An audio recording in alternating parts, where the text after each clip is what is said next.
नमस्कार. मी अजिंक्य राहण.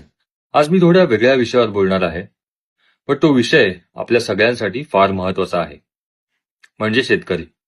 गेले अनेक दिवस महाराष्ट्राच्या बऱ्याचशा भागांमध्ये अति पाऊस झालेला आहे आणि त्या पावसामुळे शेतकऱ्यांचं बरंचसं नुकसान झालेलं आहे आणि होत आहे. हे आपण सर्वांनी वाचलंच असेल आणि ऐकलंही असेल. मी स्वतः एका शेतकरी कुटुंबातनं असल्यामुळे मला जाणीव आहे की या सिच्युएशनमध्ये शेतकऱ्याला किती त्रास होतो. वर्षानुवर्ष शेतकरी शेतामध्ये मेहनत करत असतो आणि जे काही आपल्याला आपल्या ताटात असतं, आपल्याला जेवायला मिळतं, हे शेतकऱ्याच्या मेहनतीमुळे. सरकार आपल्या परीने मदत करतच आहे, पण मला असं वाटतं की आपल्या प्रत्येक माणसाची एक जबाबदारी आहे की आपण शेतकऱ्याच्या पाठीशी उभं राहणं.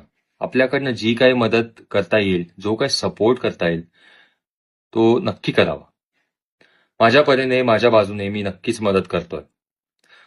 बट मला प्रत्येक माणसाला हेच सांगायचं आहे की या सिच्युएशनमध्ये आपणही आपल्याकडनं जी मदत करता येईल, जो सपोर्ट करता येईल शेतकऱ्याला, तो नक्की करावा. कारण हीच वेळ असते शेतकऱ्याला आपल्या सगळ्यांची गरज आहे.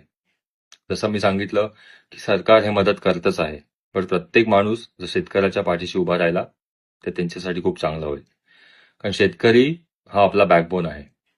सो आज एवढाच मेसेज मला आपल्यापर्यंत पोहोचवायचा होता की जी काय मदत करता येईल, जो काय सपोर्ट करता येईल, तो नक्की करावा. थँक्यू.